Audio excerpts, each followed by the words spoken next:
Hello everyone, welcome to our channel. Myself Srishti Agarwal का फिर से स्वागत है आप सभी का स्कूल राज स्टोरी में, जहां पर मैं लेकर आई थी कक्षा 5 के लिए हिंदी पाठ्य पुस्तक हिंदी सुमन भाग 3 के सभी अध्यायों के सॉल्यूशन, जिसमें अब तक हम देख चुके हैं आकलन 3 तक के कंप्लीट सॉल्यूशन। चैप्टर आपके अध्याय 12 तक के कंप्लीट जो क्वेश्चन आंसर्स है वो देख चुके हैं। आकलन 1, 2, 3 देख चुके हैं। अगर आपने कोई भी वीडियो मिस कर दिया है तो जरूर से चेकआउट करें हमारी चैनल की प्लेलिस्ट से।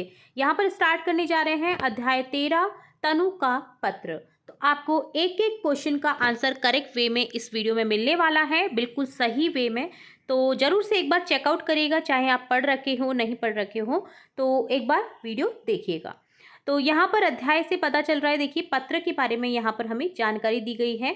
तो पाठ से पहले एक बार आपको कुछ गतिविधि करनी है, जैसे कि जब कोई पास होता है तो हम अपनी बात तुरंत कह देते हैं, लेकिन कोई हमसे दूर है तो हम अपनी बात कैसे कहेंगे। आप दूर के लोगों तक अपनी जो बात है वो पहुंचाने के लिए कई माध्यमों का उपयोग करते हैं। संचार की सुविधा ने बहुत सारे कार्यों को आसान कर दिया है, जैसे चित्र में देख सकते हैं। यह है मोबाइल फ़ोन, जो कि आज के समय में बहुत महत्वपूर्ण है। यह अपनी बात दूर किसी तक पहुंचाने का सबसे प्रमुख साधन है। यह एक साथ कई कार्य करने में सक्षम है। इसकी कई खूबियां हैं। लिख करके आपको आगे बात बढ़ानी है कि इसमें और क्या क्या है। तो देखिए, मोबाइल फ़ोन से हम दूर बैठे लोगों से बात कर सकते हैं। हम मोबाइल फ़ोन से संदेश या मैसेज भेज और प्राप्त कर सकते हैं। यह हमें इंटरनेट का उपयोग करने में मदद करता है, जिससे हम जानकारी प्राप्त कर सकते हैं। हम मोबाइल फ़ोन पर वीडियो देख सकते हैं, गेम खेल सकते हैं, है ना, वीडियो कॉल पे बात कर सकते हैं। ये एक पोर्टेबल डिवाइस है जिसे हम कहीं भी अपने साथ ले जा सकते हैं। आपने लोगों को सोशल मीडिया का यूज़ करते भी देखा होगा। वे सोशल मीडिया का क्या क्या उपयोग करते हैं वो आपको लिखना है। तो लोग सोशल मीडिया का उपयोग कई कामों के लिए करते हैं, जैसे संचार में देखिए, दोस्तों और परिवार के सदस्यों से बात करने के लिए, मनोरंजन में वीडियो, संगीत, अन्य सामग्री देखने के लिए, सूचना में समाचार और दुनिया भर की जानकारी प्राप्त करने के लिए, व्यापार में अपने उत्पादों और सेवाओं को प्रचार करने के लिए, शिक्षा में नए कौशल सीखने और शैक्षिक सामग्री तक पहुंचने के लिए। इसी तरह से मैंने बहुत सारे लोगों को यह कहते सुना है कि आजकल तो पत्र का जमाना ही नहीं रहा। सच यह है, पत्र तो आज भी रोजाना भेजे जाते हैं। अंतर केवल इतना है कि यह पत्र डाकघर की बजाय मेल आदि के माध्यम से भेजे जाते हैं, जैसे ईमेल के द्वारा। विगत 1 महीने में आपके विद्यालय में कितने पत्र आए हैं, उनके बारे में अपने जो टीचर हैं उनसे पूछ करके आपको आंसर लिखना है। जैसे ये व्यक्तिगत क्वेश्चन है, व्यक्तिगत प्रश्न है, जिसका उत्तर आप अपने अपने अकॉर्डिंग दे सकते हैं अपने शिक्षक से पूछ करके। तो आप पूछ सकते हैं शिक्षक से कि पिछले 1 महीने में आपके विद्यालय में कितने पत्र आए हैं, वे किस बारे में थे, है ना। कई सारे पत्र आते हैं, जैसे किसी भी अधिकारी से रिलेट आता है, कोई सूचना आती है पत्र से रिलेट, तो यहाँ पर आपको वो पूछ करके लिखना है। अगला है, अब स्टार्ट होने जा रहा है आपका जो मूल पाठ है। इस पाठ को हम पढ़ेंगे, जिसमें एक पत्र ही है जो कि तनु लिख रही है अपनी मामी जी को। तनु ने अपनी मामी जी को पत्र लिखा है। चलिए क्या लिखा है वो देखते हैं। तो दिनांक सबसे पहले पत्र में लिखी जाती है, जैसे यहाँ पर लिखी है 31 जनवरी 2005 को ये लिखा गया है। आदर्श कॉलोनी एड्रेस आ जाएगा, भीम जो जगह है वो, कॉमा जिस जिले में है, जैसे राजसमंद, और वहाँ का पिन कोड आ जाएगा। आदरणीय मामी जी, यहाँ पर आदरणीय नहीं बोलेंगे, आदरणीय बोलेंगे, क्योंकि वो मामी जी हैं, यानी लेडीज़। अगर स्त्रीलिंग है तो आप या की मात्रा लगाएंगे यहाँ पर।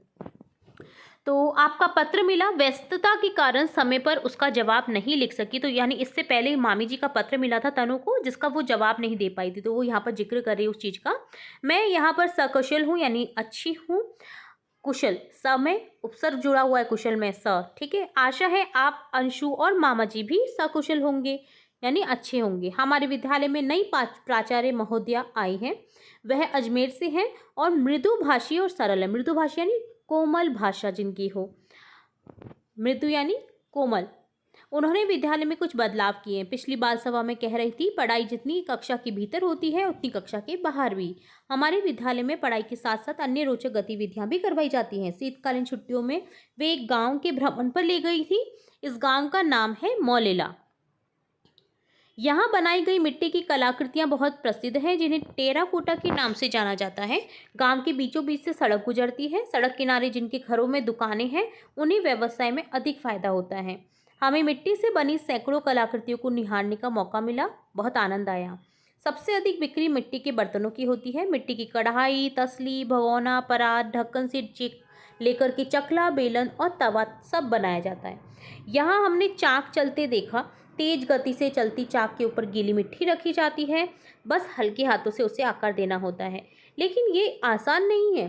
कारीगर तो बेहद आसान से ये सब कुछ कर लेते क्योंकि उन्हें हैबिट है।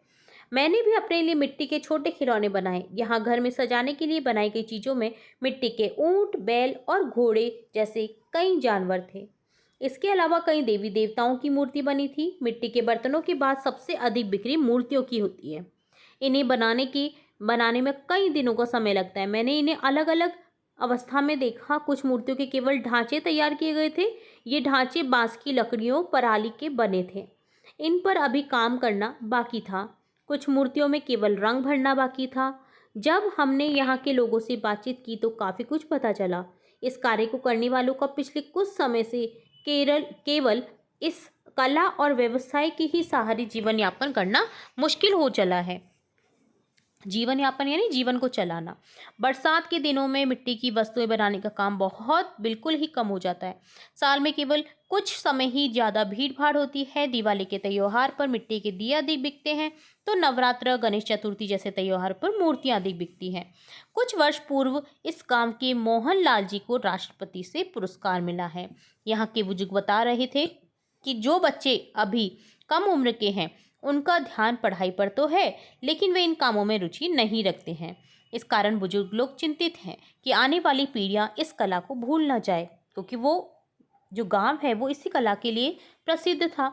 मुझे पता नहीं आने वाले समय में यह काम कैसा रहेगा। बस इतना सोच रही हूँ, जितना रोचक यहाँ का जीवन है, क्या हमेशा रह पाएगा?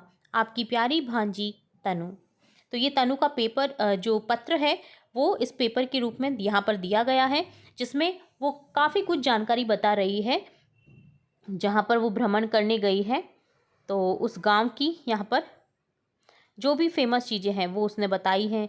क्या कुछ मुश्किलें आ रही हैं वो भी बताया है। तो यहाँ पर देखिए, इस तरह से ये पूरा आपको ध्यान से देखना है पत्र, क्योंकि इससे रिलेट ही आपको क्या है आने वाले हैं क्वेश्चन आगे। ठीक है, तो ये मोलेला गांव की विशेषताएं भी आपने देख ली हैं जो कि राजसमंद में स्थित है। अब देखते हैं क्वेश्चन आंसर अभ्यास कार्य। सबसे पहले है आओ बात करें में। 5 प्रश्न हैं, पांचों प्रश्न का हम बारी बारी से आंसर देंगे। तनु ने मामी जी को पत्र क्यों लिखा? क्योंकि व्यस्तता के कारण समय पर जवाब न लिख पाने के कारण तनु ने मामी जी को पत्र लिखा। मौलिला गांव क्यों प्रसिद्ध है? मौलिला गांव मिट्टी की कलाकृतियों के लिए प्रसिद्ध है, जिन्हें टेराकोटा के नाम से जाना जाता है। तनु ने मामी जी का विद्यालय भ्रमण की क्या जानकारी दी? तो तनु ने मामी जी को बताया कि उसके विद्यालय में नई प्राचार्य महोदया आई हैं, जो बहुत ही मृदुभाषु और सरल हैं। उन्होंने बच्चों को पढ़ाई के साथ साथ अन्य रोचक गतिविधियों में शामिल किया। इसी के तहत बच्चों को शीतकालीन छुट्टी में मौलिला गांव के भ्रमण पर भी ले गई थी। यदि आपको पत्र लिखना हो तो किसे लिखेंगे, क्या जानकारी देंगे? तो यदि मुझे पत्र लिखना हो तो मैं अपनी मम्मी को लिखूंगी और उन्हें मौलिला गांव के भ्रमण के बारे में जानकारी दूंगी। तो यहाँ पर जो भी आप जगह भ्रमण कर रहे हैं या करना चाहते हैं शेयर अपनी मम्मी से, तो वो आप यहाँ पर बता सकते हैं। ठीक है, क्या जानकारी देंगे वो। मिट्टी के बर्तन पर्यावरण संरक्षण में कैसे उपयोगी हो सकते हैं?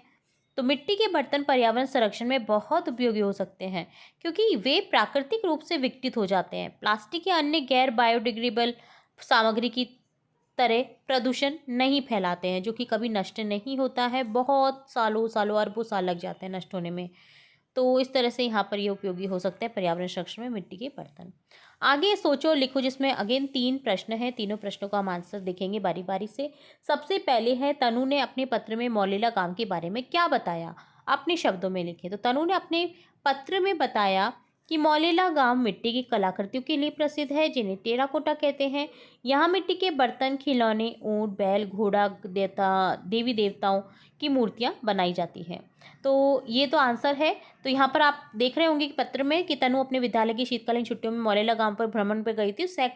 वहाँ उसने सैकड़ों मिट्टी की कलाकृतियाँ देखी, निर्माण की प्रक्रिया के बारे में जाना। मिट्टी के बर्तनों, मूर्तियों की सबसे अधिक बिक्री होती है, उसने ये भी बताया है। तो इस तरह से ये जानकारी आपको यहाँ पर लिखनी थी कि क्या बताया मौलिला गांव के लिए। अगला क्वेश्चन है मौलिला गांव के बुजुर्ग क्यों चिंतित हैं? उनकी चिंता जायज है? अपने जवाब के पक्ष में तर्क दीजिए। मौलिला गांव के बुजुर्ग इस बात से चिंतित हैं कि पिछले कुछ समय से इस कला व्यवसाय के सहारे जीवन यापन करना मुश्किल हो चला है। उनकी चिंता जायज है, क्योंकि बरसात के दिनों में मिट्टी की वस्तु बनाने का जो काम है वो ठप हो जाता है, क्योंकि सूखती नहीं है ना मिट्टी। बनने के बाद में सूखते नहीं हैं आसानी से, तो वो बना नहीं सकते। त्योहारों पर बिक्री कम होती है क्योंकि त्योहार पर जो मूर्तियां हैं वो ही ली जाती हैं लोगों के द्वारा, जिससे कारीगरों के सामने जो रोजी रोटी का संकट है वो खड़ा हो गया है। आगे तीसरा प्रश्न है, मौलेला गांव के लोगों के लिए जीवन यापन करना मुश्किल क्यों होता जा रहा है? तो मौलेला गांव के लोगों के लिए जीवन यापन करना इसलिए मुश्किल हो रहा है क्योंकि बरसात के दिनों में मिट्टी की वस्तु बनाने का काम रुक जाता है और त्योहारों के समय बिक्री कम होती है, जिससे उनकी आय अनिश्चित और अपर्याप्त रहती है। अगला चौथा प्रश्न है, पत्र सही जगह पर पहुंचे इसके लिए जरूरी है सही पता लिखा जाए, जिसमें व्यक्ति का नाम, मकान नंबर, गली मोहल्ले का नाम, शहर का नाम और पिन कोड लिखा हो। नीचे कुछ पते लिखे हुए हैं जिनकी कुछ जानकारी छूटी हुई है, तो छूटी हुई जानकारी को आप अपने अकॉर्डिंग पूरा कर लीजिए। तो देखिए रजत कॉमा, यहाँ पर देखिए एड्रेस आ गया 07 इंदिरा नगर जालोर। अब ये जालोर कहाँ पर है? राजस्थान। और पिन कोड आ जाएगा 3430। कनिका पोस्ट ऑफिस वाली गली, यहाँ पर देखिए फिर आएगा पोस्ट ऑफिस वाली गली मालपुरा टोंक राजस्थान। फिर आएगा यहाँ पर पिन कोड दलजीत चूरू 331001। तो यहाँ पर देखिए चूरू 331001 को हटा देंगे पहले। Daljeet comma ward number 5 Churu Rajasthan 331001। फिर आएगा गांव सिंहपुर पोस्ट कपासन चित्तौड़गढ़ 312202। तो यहाँ पर नाम लिखेंगे सबसे पहले रमेश, गांव सिंहपुर पोस्ट कपासन चित्तौड़गढ़ राजस्थान 312202 यहाँ पर हो जाएगा। तो ये आपकी छूटी हुई जानकारी हमें लिखनी थी, जो हम किसी भी पत्र को लिखते समय याद रखते हैं कि ये चीज़ें हमें लिखनी चाहिए। आगे है, आपने तनु का पत्र पढ़ा। तनु ने लिखा है उसके स्कूल में नई प्राचार्य महोदया आई है। यह एक सूचना है। ऐसी ही कौन कौन सी सूचना तनु के पत्र में लिखी है, आप पत्र को ध्यान से पढ़ने के बाद लिखिए। तो एक तो यही है कि प्राचार्य महोदया आई हैं जो अजमेर से हैं, मृदुभाषी और सरल हैं। तनु ने मामी जी को पत्र में लिखा जिसमें उसने अपने सकुशल होने, मामा जी परिवार के सकुशल होने की आशा व्यक्त की। प्राचार्य ने विद्यालय में कुछ बदलाव किए, पढ़ाई के साथ साथ अन्य रोचक गतिविधियां भी करवाई हैं। छुट्टियों में वे सब मौलेला गांव के भ्रमण पर गए थे, जो मिट्टी की कलाकृतियां टेराकोटा के लिए प्रसिद्ध हैं। गांव में मिट्टी के बर्तन, खिलौने, ऊंट, बैल, घोड़े, देवी देवताओं की मूर्ति बनाई जाती हैं। तनु ने खुद भी छोटी मिट्टी के खिलौने बनाए, छोटे मिट्टी के। पत्र में इस कला से जुड़े लोगों के जीवन यापन में आ रही मुश्किलों का भी जिक्र है। अगला प्रश्न है, आपने आसपास काम करने वाले कारीगरों की सूची बनाइए। क्या क्या सामग्री वे बनाते हैं, वे कैसे उपयोगी होती हैं, वो लिखिए। बढ़ई, लुहार, सुनार। तो देखिए इस सारणी में कंप्लीट नहीं हो सकता था पूरा आंसर, तो मैंने इस तरह से अलग से आपको सारणी बनाकर बताई है। जैसे बढ़ई कौन सी सामग्री बनाते हैं? लकड़ी के दरवाजे, खिड़कियां, फर्नीचर। सामग्री की उपयोगिता क्या होती है? कि घर की सजावट और उपयोग में आते हैं। लुहार औजार, दरांती, हल, कीले, ये क्या काम आते हैं? खेती और निर्माण कार्य में। सुनार सोने चांदी के गहने, पहनने और सजावट के लिए उपयोगी होते हैं। कुम्हार मिट्टी के बर्तन, दिए, मूर्तियाँ, पर्यावरण के अनुकूल और उपयोगी होती हैं। दर्जी कपड़े सिलते हैं, पहनने योग्य वस्त्र तैयार करते हैं। राजमिस्त्री घर और इमारतें बनाते हैं, रहने के लिए आवश्यक भवन बनाते हैं। ठीक है, तो इस तरह से यहाँ पर आपको देखना था कि कौन सी सामग्री वो बनाते हैं, सामग्री की उपयोगिता क्या है और कारीगर कौन कौन से हैं। तो ये आप नोट कर सकते हैं। बढ़ई, लुहार और सुनार को तो आप इसी सारणी में लिख सकते हैं। आगे बढ़ाना हो तो आप इस तरह से आगे बढ़ा सकते हैं। आगे है भाषा की बात, जिसमें क्वेश्चन है, हमारे विद्यालय में नई प्राचार्य महोदया आई हैं। इस वाक्य में नई शब्द विशेषण है कि प्राचार्य की विशेषता कि वो नई है। इसी तरह कुछ शब्द दिए गए हैं, वाक्यों में से क्रिया विशेषण शब्द को छांटिए। विशेषण शब्द जो विशेषता बता रहे हो कि सर्वनाम और संज्ञा की। तो देखिए मौलेला गांव की मिट्टी की कलाकृतियां बेहद क्या है? प्रसिद्ध हैं। तो यहाँ पर देखिए कलाकृतियां, मिट्टी की कलाकृतियां जो है वो कैसी विशेषता बताई गई है? उनकी विशेष, प्रसिद्ध। ठीक है, गांव के बीचों बीच से सड़क गुजरती है। तो सड़क कहाँ से गुजरती है? बीचों बीच। सड़क की क्या विशेषता हो गई? बीचों बीच है वो। यहाँ घर में सजाने के लिए बनाई गई चीज़ों में मिट्टी के बड़े ऊंट, बैल और घोड़े शामिल है। तो यहाँ पर ऊंट, घोड़े और बैल की क्या विशेषता है? कि वो मिट्टी के बड़े हैं। तो यहाँ पर बड़े विशेषण शब्द हो जाएगा। आगे है, सीमा ने रंगीन चित्र बनाई। सीमा रंगीन चित्र बना रही है। इन वाक्यों में कर्ता अर्थात कार्य करने वाले सीमा है, वह चित्र बना रही है, बनाना क्रिया है और रंगीन चित्र बना रही है, तो रंगीन चित्र का कर्म है। नीचे क्योंकि इस पे काम किया जा रहा है। नीचे कुछ वाक्य दिए गए हैं, वाक्य में से कर्ता क्रिया कर्म को पहचान करके लिखिए। सीमा ने रंगीन चित्र बनाए, कर्ता सीमा, क्रिया बनाना, कर्म रंगीन चित्र। रामू ने सड़क पर एक पेड़ लगाया, रामू लगाना एक पेड़। बच्चे पार्क में फुटबॉल खेल रहे हैं, कर्ता हो गया बच्चे, क्रिया हो गई खेलना और कर्म हो गया फुटबॉल। मदन ने बगीचे में फूल लगाए, मदन कर्ता हो गया, क्रिया लगाना और कर्म फूल हो गया। रचनात्मक प्रश्न है, देखिए पत्र भेजने का तरीका होता है ईमेल करना। ईमेल क्या है? शिक्षक के साथ चर्चा करें, ईमेल के प्रारूप को समझें। तो यहाँ पर एक प्रारूप दे रखा है, इसे और अच्छे से समझने के लिए हम आंसर देखेंगे। तो सबसे पहले आपको जानना जरूरी है कि ईमेल क्या होता है। तो ईमेल का पूरा नाम है इलेक्ट्रॉनिक मेल। बहुत इंपॉर्टेंट क्वेश्चन होता है ये, कॉम्पिटिटिव एग्जाम्स में भी बहुत बार आता है ये क्वेश्चन। तो यह इंटरनेट के माध्यम से संदेश, पत्र व फाइलें, दस्तावेज एक दूसरे के व्यक्ति तक पहुंचाने का इलेक्ट्रॉनिक तरीका है। ईमेल भेजने के लिए आपके पास एक ईमेल क्या होना चाहिए? पता होना चाहिए। यहाँ पर कोई भी पता आप लिख दीजिए। यहाँ पर जैसे राहुल 123@gmail.com, मीना @yahoo.com। ठीक है। ईमेल भेजने का प्रारूप क्या होता है कि मुख्य भाग निम्नलिखित है। जैसे टू, सबसे पहले टू में लिखेंगे कि जिस व्यक्ति को ईमेल भेजा जा रहा है। सीसी अर्थात वैकल्पिक, यदि आप किसी और को भी वही ईमेल भेजना चाहते हैं तो ये कट कॉपी हो जाएगा। ठीक है। सब्जेक्ट, ईमेल का विषय या कारण लिखना है। बॉडी, आपको जो मैसेज है वो क्या लिखना है, वो आपको देखना है कि मुख्य संदेश आपका क्या है, पत्र की सामग्री आपको लिखनी है। अब देखिए उदाहरण समझते हैं। जैसे टू में मैंने लिखा, एड्रेस आ जाएगा जिसको भेज रही हूँ। जैसे ममिता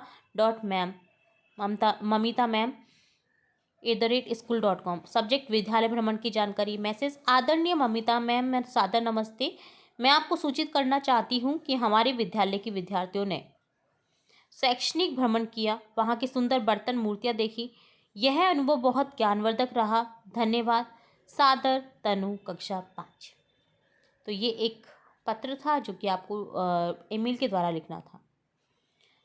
आगे क्वेश्चन है, आप किसी जगह घूमने गए हैं, आपको बहुत मज़ा आया। अब आप उसके बारे में अपने दोस्त को एक पत्र लिख करके बताएंगे कि आप कब गए, किसके साथ गए, कहाँ गए, वहाँ पर आपने क्या क्या किया, इन बातों को भी शामिल करें। तो देखिए, प्रिय मित्र नमस्ते, आशा है तुम अच्छे होंगे। मैं अपने परिवार के साथ जयपुर घूमने गया था। वहाँ हमने हवा महल, आमेर का किला, जंतर मंतर देखा। मैंने बहुत सी तस्वीरें खींची, राजस्थानी खाना भी खाया। मुझे वहाँ की पगड़ी, कठपुतलियाँ और ऊँट की सवारी बहुत पसंद है। यह यात्रा मेरे लिए बहुत यादगार रही। जल्द ही मिलते हैं, तुम्हारा मित्र रवि। तो इस तरह से ये पत्र आपको लिखना था अपने फ्रेंड को, दोस्त को। आगे क्वेश्चन है, नीचे कुछ काम दिए गए, इनमें से आपके आसपास क्या क्या दिखाई देता है, इनको देखने जाएं और साथियों को अपने अनुभव बताएं। ठीक है। तो यहाँ पर काफ़ी सारे ऑक्यूपेशन दे रखे हैं, आप कोई भी ऑक्यूपेशन अपने आसपास जो हो रहा है उसे देखें गौर करके। जैसे लोहे के बर्तन औजार बनाना, सोने के आभूषण, मिट्टी के खिलौने बर्तन, लाख, कांची, चूड़ियाँ, लकड़ी के सामान, दरी, गलीचे, हस्तशिल्प सामान, अन्य। तो मेरे आसपास के लोगों को निम्नलिखित काम करते देखा, जैसे लोहे के औजार बनाना, मिट्टी के खिलौना, कांच की चूड़ियाँ बनाना, लकड़ी के सामान तैयार करना, दरियाँ और गलीचे बुनना, हस्तशिल्प की वस्तु बनाना। इन सब चीज़ों को देखकर मुझे बहुत अच्छा लगा, क्योंकि इससे लोगों की कला और मेहनत का पता चलता है। अगला प्रश्न है, मामी जी ने तनु को क्या क्या जवाब दिया होगा। अब देखिए, मामी जी ने पहले तनु को लिखा, फिर तनु ने मामी जी को लिखा। अब मामी जी क्या लिखेंगे तनु को, वो हमें बताना है। प्रिय तनु, खुश रहो, तुम्हारा पत्र मिला। तुम्हारा पत्र पढ़कर ये जानकारी सुनकर के प्रसन्नता हुई कि तुम्हारी पढ़ाई अच्छी चल रही है, तुम घर के कामों में सहायता करती हो, यहाँ सब हम कुशल हैं। जल्द ही तुमसे मिलने आने की आशा है, तुम्हारी मामी लता। ठीक है। तो इस तरह से आपको ये पत्र लिखना था। आगे है, यह भी करें, जिसमें कुछ परिस्थितियां दी गई हैं। यह बताएं कि उनकी सूचना आप किस माध्यम से और कहाँ पहुंचाएंगे। जैसे आपके पड़ोस में चोरी हो गई है तो आप क्या करेंगे, पुलिस थाना में कॉल करेंगे। इसकी सूचना पुलिस थाने में देनी चाहिए। सूचना देने का माध्यम पुलिस आपातकालीन नंबर जैसे 100 या व्यक्तिगत रूप से पुलिस स्टेशन जाकर के हो सकता है। शहर के सिनेमा घर में आग लगी है तो क्या करेंगे, तो अग्निशमन विभाग को कॉल करेंगे, सूचना देंगे और सूचना देने का माध्यम फ़ोन जो है वो क्या है, 101। ठीक है।